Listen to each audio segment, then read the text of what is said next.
गुंफा भितर के आसवे टे डर तो लगे आपको टॉर्च लाइट जमा काम करनी कि मोबाइल लाइट काम करना ए गुंफा एमती भितर भितर को लंबी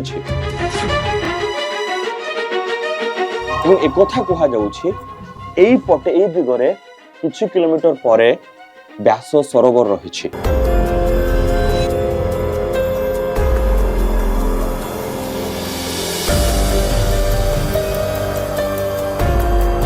परिया बाबा गुंफा ना जैन मुनि गुंफा जो गुंफा भितर को जीवा माने कहीं ग्यारंटी दे पारिबेनी कि हृदघात हो पारे कि ना कहीं भी हलफ करी कहि पारिबेनी कि दिल और दिमाग गुम हो जिवो कि ना कहीं भी जोर दे कहि पारिबेनी कि आपणक निश्वास प्रश्वास अटकी जीवो कि ना कहीं भी आपन को फेरिबार प्रतिश्रुति दे पारिबेनी किंबा कहीं भी ए रहस्यमय गुंफा रहस्यमय सुड़ंग भितर को जीवार दुस्साहस को साबासी दे पारिबो नाही।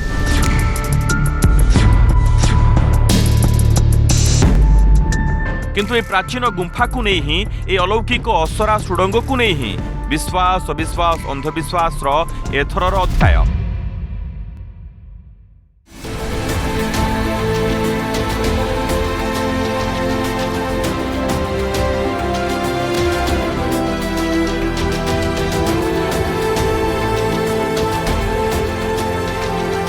सकाल सकाल भुवनेश्वर बाहरी पड़ता टीम विश्वास अविश्वास अंधविश्वास कटक टांगी छतिया चंडीखोल जारका बारवाटी कुआखिया पर आसीथिला पानी कोइलुर जाजपुर रोड सहर भितर को न जाई बाईपास रे केन्दुझर रास्तार किछि बाट जिबा परे गोलेई छक सेठु मात्र 100 मीटर एवं व्यासनगर रेल स्टेशन रु 3 किलोमीटर दूर रे ए नुआगढ़ खूब पाखरे।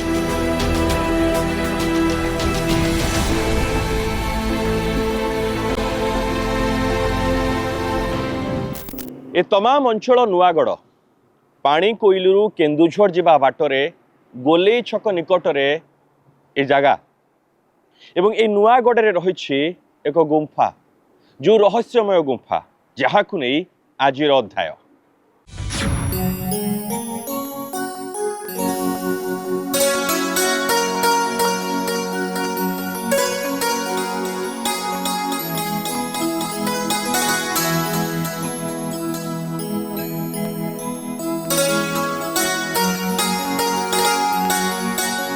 जाजपुर जिला कोरेई ब्लॉक रे आसुथिबा ए जागा ताहारपुर और तलगढ़ 2 पंचायत सीमार आसुछि चारिआडे आखि पहराई नेलु सेमिति मनछुआ आकर्षणीय लागु नथिला खूब छोट जगाटीए देखिबा भली किछि भी नथिला पाखरे हनुमान मंदिरटे सामनारे महिमा धर्मर शून्य मंदिर ए गुंफार सुरक्षा पई जहाकु निर्माण करिथिले साधु अलेख दास एवं बाबा विनोद दास एसबु भितरे किंतु तळे ही आम पई अपेक्षा करि रहिथिला सबुठु बड़ आकर्षण सबुठु बड़ प्रश्न सबुठु बड़ रहस्य प्राचीन रहस्य।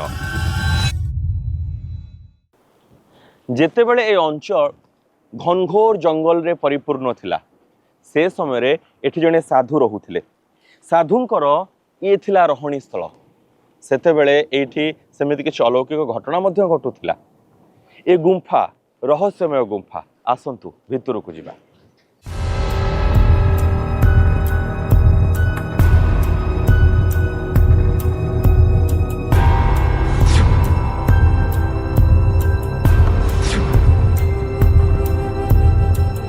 हाँ यह होछि सेई गुंफा एंट्री पॉइंट नहीं एक विश्वास अनुसार प्रवेश पथ को भांगी दिया जाइछि कुअर नंद भली भितर को जीवा को पड़िथिला सहजरे किंतु जेते जेते भितर को रास्ता लंबुथिला सेते सेते उत्कंठा बढ़ुथिला सेते सेते लागुथिला भौतिक केबे एठी जणे साधु रहुथिले ना परिया बाबा परखित बाबा हेले ए परिया बाबा हिंदू धर्मावलंबी ना जैन धर्मावलंबी से नहीं वितर्क रहिछि तेबे ए बाबांक रहणी स्थल ए गुप्त सुड़ंग वितर्क नुहे विसंवाद सृष्टि करिछि।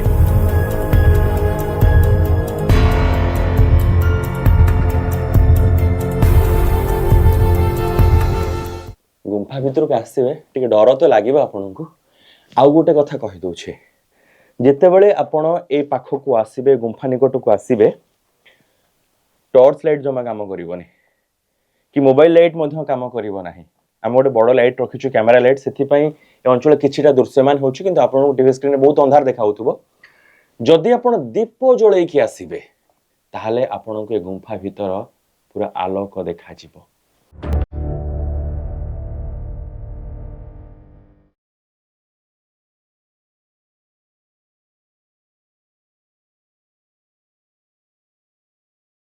कारण गुंफा भितर अंधार एते बहल थिला जे एसबु आलोक किछि काम करू नथिला। आमे किंतु कैमरा लाइट जळाई भितरे पसिलु। सांगरे दुई जण स्थानीय शिक्षाविद थिले। सावधान सहकारे सतर्कतार सहकारे भितरे पसिबाकू पडुथिला। टिक असावधानता हेले देह मुंडरे आघात लागिबार संभावना थिला। आघात भी लागिथिला। तेबे दिन थिला कि साधु एठी एकाका रहुथिले। भितरकू गले तांको हातरे दीप रहुथिला। दीप आलोरे अति शांतिरे एठी रहुथिले परि बाबा। प्राय बाहरकू बाहरु नथिले। जदिओ बाहरु थिले किछि समय परे ए गुंफा भितरे उभान होई जाउथिले। गुंफाटा बहुत सुंदर हेछि किंतु सेतिक डर भी लागुछि आ भितरे। ए गुंफा एमते भितरकू लंबी छि। मझिरे बंद टिके आगु गला परे बंद हो जाइछि। माटी पड़ी जाइछि। हुए तो सेमिति कुआ जाउछि कारण आगु को बड़ चौतरार कथा मध्ये कुआ जाउतला।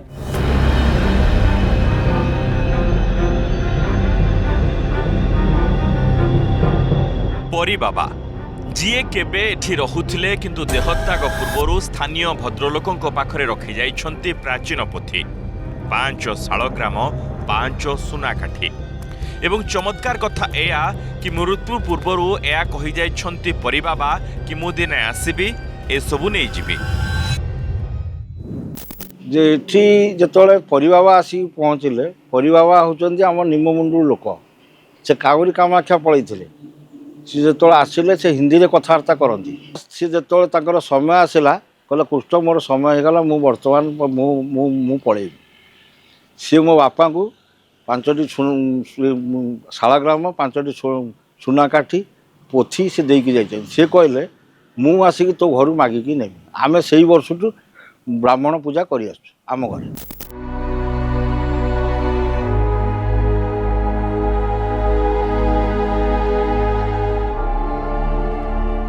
परी बाबा एबेकार किंतु ए गुंफा काले द्वादश शताब्दीर अर्थात 800 वर्षर प्राचीन गुंफा। ए गुंफा को जैन गुंफा भी कहा जाउछि। साधना करिबा पई एठी ए गुंफा निर्माण करथिले जैन धर्मावलंबी। किंतु ब्राह्मणवादर शिकार हेबा परे काले महिमा अलेख धर्मावलंबी मानकु गुंफार रक्षणाबेक्षण दायित्व देई देइथिले जैन धर्मावलंबी।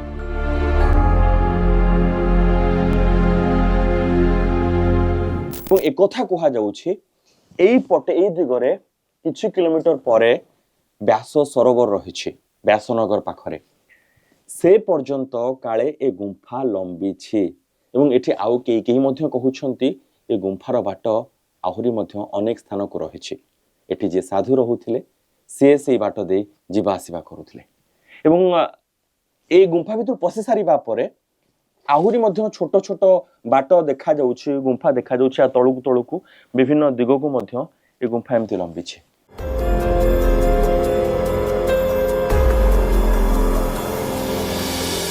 किछि वर्ष तळर कथा अव्यवहृत हेबा परे जेबे गुंफा अपरित्यक्त थिला अगम्य थिला सेतेबेले खूब भयंकर थिला। भितरकु जिबा अर्थ मृत्यु सुनिश्चित। श्वासरुद्ध हेबो नहले साप कामुडारे प्राण जिबाटा निश्चित थिला। एबे किछि मात्रा रे परिच्छन्न होइथिले भी केही या भितरकु एका पसिबाकू साहस करि पारु नाहंती एवं ए गुंफार ए सुडंग भितरे 3टी मुहाण रहिछि। विश्वास तो एया गोटिए रास्ता किछि दूर थिबा व्यासनगर रे थिबा व्यास सरोवर को जाइछि जोंठी काले बसी महाभारत लिखिथिले व्यासदेव। एमिते एक मिथ रहिछि।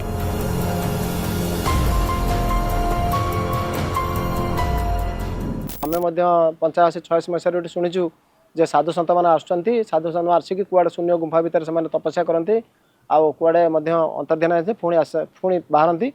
आ देखी आ जगटा जंगल परिपूर्ण था एवं परिष्कार परिच्छन्न हो जाइए। द्वितीय रास्ता जाइछि जोरंदा ढेंकानाल जोरंदा जोठी महिमा प्रभु जोगेश्वर 84 जन को कौपिनी एवं 91 जन को बक्कल देई महिमा सन्यासी भाव में अभिहित करथिले एवं श्री दिल्लीश्वराब्द 1283 फाल्गुन शुक्ल चतुर्दशी तिथि रे देहत्याग मध्य करथिले श्री जोगेश्वर। जहां को भू समाधि एवं समाधि मंदिर बा स्मृति मंदिर महिमा गादी जोगेश्वरଙ୍କ आविर्भाव आगरू तांको भविष्य मालिकारे लिखिथिले अच्युतानंद दास कि पुणी कଳି पाप भार होइब प्रबल अजोनी संभूत हेबे बुध अवतार। अतएव महिमा धर्म बौद्ध धर्मर रूपांतर बोली केही कहुथिबा बेले केही कहंती एहा भूल, कारण बौद्ध धर्मर लक्ष्य निर्वाण प्राप्ति होइथिबा बेले महिमा धर्मर लक्ष्य ब्रह्मलाभ। तेबे जोरंदा सह जोगसूत्र थिबा ए सुडंगर तृतीय रास्ता कुआडे जाइछि, तृतीय मुहाणटी केउआडे लंबिछि ताहा एबे भी रहस्यमय होई रहिछि, अलौकिक अविश्वसनीय होई रहि जाइछि।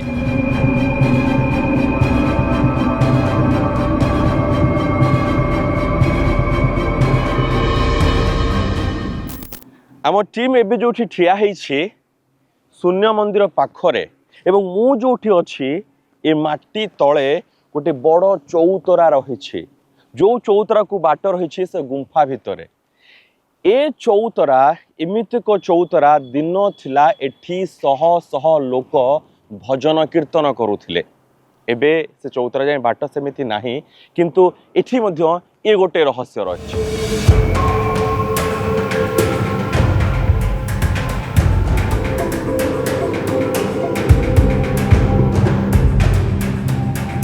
सबुठु बड़ प्रश्न हेउछि जदि एठी रहुथिबा बाबांका ना परी बाबा से हिंदू धर्मावलंबी थिले ना जैन धर्मर थिले। ए प्रश्न एइथिपै पचारुछि कारण केही केही कहुछंती ए स्थान जैन धर्म सह जड़ित। आउ गोटे कथा होछि एठी अलेख धर्मर शून्य मंदिर एबे रहिछि।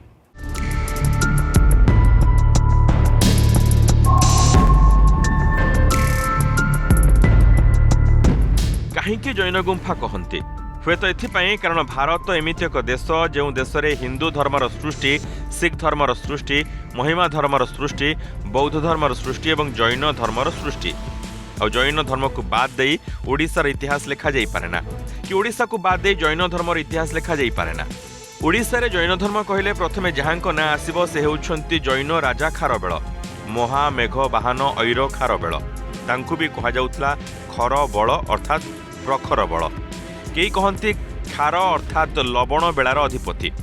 शासन काल परे जैन भिक्षु आश्रम रही खारबेल। तेबे खारबेल मृत्यु पर दुई पुओं बद भितर ओडिशा रे जैन धर्मर अवनति देखा मिलता। मयूरभंज और केन्दुझर जो भंज वंश यही वंश भितर जैन धर्मर गभीर प्रभाव थिला। जो राज्यर कथा जैन मानकर धर्मग्रंथ लिखा जाइछि बोली ओडिशा रे जैन धर्म बहिरे लिखिछंती पद्मश्री डॉक्टर लक्ष्मीनारायण साहू। थेरपुत शब्दटी बौद्ध किंतु साधु शब्दटी जैन और साधु शब्दरू आसिछि साधव। जीन शब्दरू जैन शब्द। जीन रो अन्य नाम अहर्त एवं तीर्थंकर। तीर्थंकर संख्या 24। ऋषभदेव प्रथम हिंदू माने जहांको विष्णु को 24 अवताररू अन्यतम बोली ग्रहण करि नैछंती एवं ख्रीष्टपूर्व 599 रे जन्म नेइथिबा वर्धमान महावीर से होउछंती शेष तीर्थंकर। कहंती महावीरंक पिलादिन ओडिशा रे बीतिथिला चेटक नामक राज्य रे। से चेटक राज्य काले चिकिटी जहाँ एबे गंजाम जिले में रही। चंपानगर राजा दधिवाहन पुत्र करकंडू ओडिशार शासनभार देइथिले। माँ जैन सन्यासी तेणु ओडिशार जैन धर्म प्रचार बड़ भूमिका नहीं करकंडू। अर्थात दिन थिला उड्र कहंतु, कलिंग कहंतु, उत्कल कहंतु, बौद्ध धर्म भली एठी जैन धर्म मुख्य धर्म पलटि जाइथिला। जैन मठ गढ़ी उठिथिला जैन गुंफा।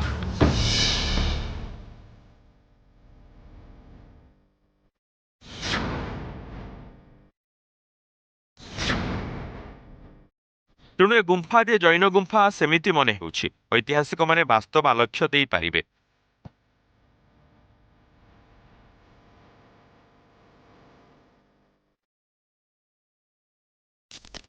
काहेकि गुंफा को जैन गुंफा कहा जाउछि इतिहास सेमिति किछि कहूछि।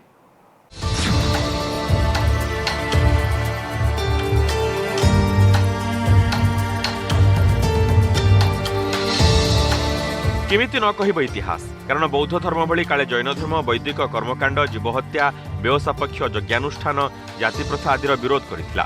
ख्रीष्टपूर्व 6ठ शताब्दी में वर्धमान महावीर जैन धर्म प्रचार करथिले। केबे आदित्य पुराण नामक हिंदू ग्रंथ ए अंचल को धर्म नथिबा अनार्य भूमि लिखिथिला, किंतु तालिका रे 25 आर्य भूमि भाव मान्यता देइथिला जैन धर्म। ଏବେ ଆମ ରାଜ୍ୟର କୋରାପୁଟ ବାଲେଶ୍ୱର ନୟାଗଡ଼ ବଲାଙ୍ଗୀର ବୌଦ୍ଧ ଭଦ୍ରକ କେନ୍ଦ୍ରାପଡ଼ା ମୟୂରଭଞ୍ଜ କେନ୍ଦୁଝର କଟକ ଖୋର୍ଦ୍ଧା ଏବଂ ଯାଜପୁର ଅତି କମ୍ରେ 76% ଜୈନ ସ୍ମୃତି ରହିଛି। ଓଡ଼ିଶାରେ 123ଟି ଜାଗା ରହିଛି ଯେଉଁଠି ଜୈନ ସ୍ମାରକୀ ରହିଛି କିନ୍ତୁ ଭଗ୍ନାବଶେଷ। ଆଉ ଯାଜପୁରରେ ଗୁମ୍ଫା ମଧ୍ୟ ଭଗ୍ନାବଶେଷ ଯେଉଁଠି ଆମେ ଏବେ ଠିଆ ହେଇଛୁ।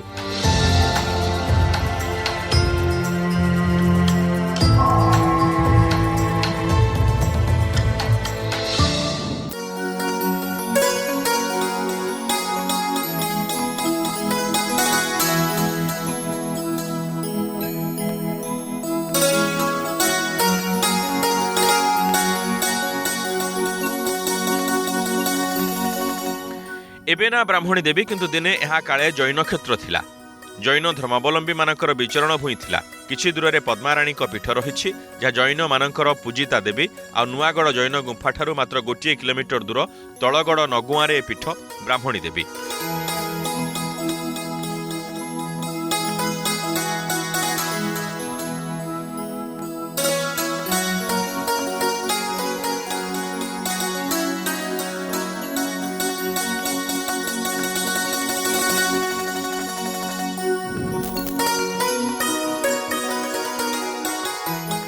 ନୂଆଗଡ଼ରୁ 1 କି 1.5 କିଲୋମିଟର ଭିତରେ ବ୍ରାହ୍ମଣୀ ଦେବୀଙ୍କ ମନ୍ଦିର। ଆଉ ଏ ବ୍ରାହ୍ମଣୀ ଦେବୀଙ୍କ ସହ କେନ୍ଦୁଝର ରାଜାଙ୍କର ସମ୍ପର୍କ ରହିଛି।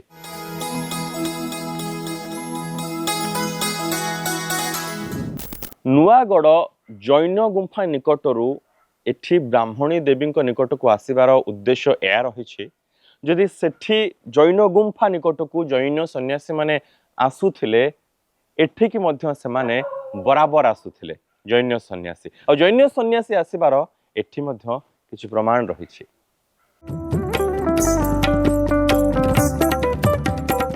କାରଣ ପୀଠସ୍ଥ ଲୋକକଥା ଏମିତି କି କେନ୍ଦୁଝର ରାଜାଙ୍କୁ ସ୍ୱପ୍ନଦେଶ ହେଲା ଆଉ ବିସ୍ତୀର୍ଣ୍ଣ ବନାନୀ ଭିତରେ ଏଠି ଏ ମନ୍ଦିର ଗଢ଼ି ଦେଇଥିଲେ କେନ୍ଦୁଝର ରାଜା।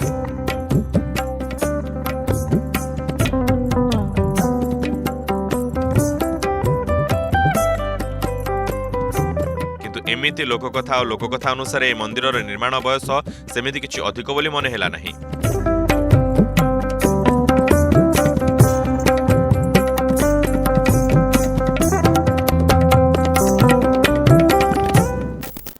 ବ୍ରାହ୍ମଣୀ ଦେବୀଙ୍କ ମନ୍ଦିର ଚାରିପାଖରେ ଏମିତି ଅନେକ ପଥର ଆପଣ ଦେଖିବାକୁ ପାଇବେ। ଏମିତି ଠିଆ ହୋଇଥିବା ପଥର ଗୁଡ଼ିକ କିନ୍ତୁ ଏହା ପଥର ନୁହେଁ, ଏ ହେଉଛନ୍ତି ମଣିଷ ସବୁ। କାହିଁକି ମୁଁ ଏମିତି କହୁଛି ଏହା ପଛରେ ଗୋଟେ ଲୋକ କଥା ରହିଛି। ଆସନ୍ତୁ ସେ ବିଷୟରେ ଜାଣିବା।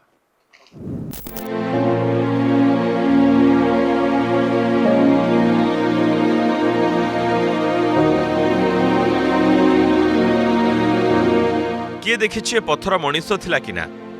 କିଏ ଦେଖିଛି ଏଠି କାହାକୁ ଅଭିଶାପ ମିଳିଥିଲା କି ନା? ଯେଉଁ ଅଭିଶାପରେ ଅହଲ୍ୟା ଭଳି କେହି ମଣିଷ ପଥର ପାଲଟି ଯାଇପାରେ। ଏହା ତ ଅବୈଜ୍ଞାନିକ विश्वास अविश्वास अंधविश्वास कथा किंतु विश्वास यह ही सर्वोपरि।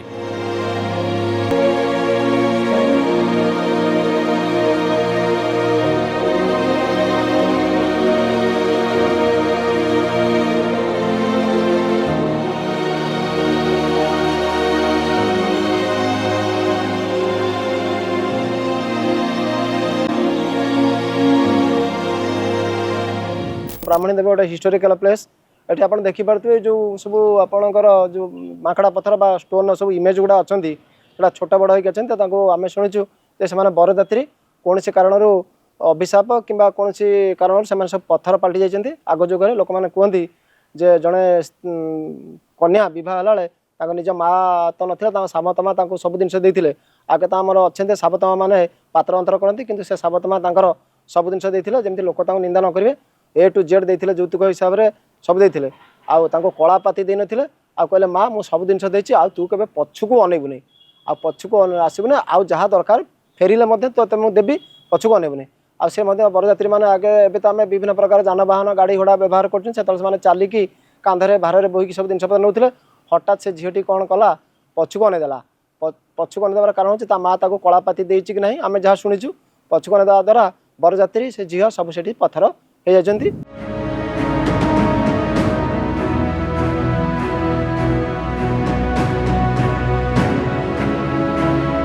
तो ତଳଗଡ଼ରୁ ପୁଣି ଫେରିଥିଲୁ ନୂଆଗଡ଼। ସେ ଗୁମ୍ଫା ପାଖକୁ ଫେରିବାକୁ ବାଧ୍ୟ କରିଥିଲା ଗୁମ୍ଫାର ଭୌତିକ ଆକର୍ଷଣ, ବାଧ୍ୟ କରିଥିଲା ମିଥ୍ ମାୟା ହିଷ୍ଟ୍ରି ମିଷ୍ଟ୍ରି। ଏହା ଏକ ଜୈନ ଗୁମ୍ଫା, କେହି ସ୍ୱୀକାର କରୁଛନ୍ତି ତ କେହି ଅସ୍ୱୀକାର କରୁଛନ୍ତି, ସେଥିରେ କିଛି ଯାଆସ ନାହିଁ, କିଛି ଫରକ ପଡ଼େନି। କିନ୍ତୁ ଯାହା ଫରକ ପକାଉଛି ତାହା ହେଲା ଏ ଐତିହ୍ୟ ସମ୍ପନ୍ନ ମାଟି ପ୍ରତି ଅବିମୃଶତା, ଅନାଦାର, ଅବହେଳା।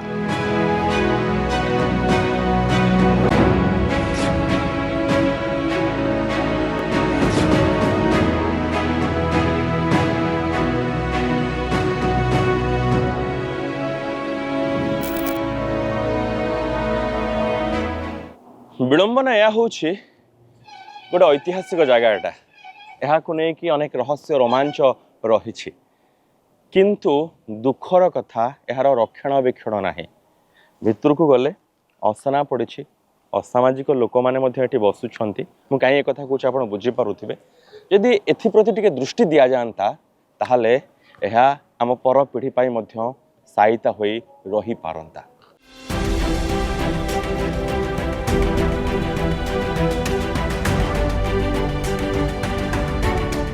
किंतु चाहिए प्राचीन गुंफा भी नवरंगरे रंगीन हो पार, रूपरस छंदरे छंदायित हो पार, आकर्षणर केन्द्रबिंदु हो पार, रोमांच एवं पर्यटन क्षेत्र हो पार, अतीत को आनी वर्तमान में प्रिय बंदी करा किंतु ना एबे तो यार परिचय भग्नावशेष।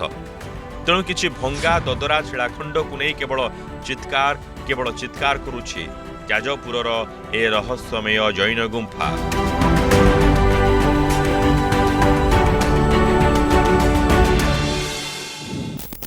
दर्शक बंधु आशा आजिर अध्याय आपण एक नुआ जगह संपर्क जाना पाइले एवं से जगह को नहीं कथा कहानी किंबदंती विश्वास अविश्वास अंधविश्वास कथा जानिले। आज ये रोचु पुणी आसबू आउ गोटे यही सुंदर अध्याय नहीं रोचु। नमस्कार।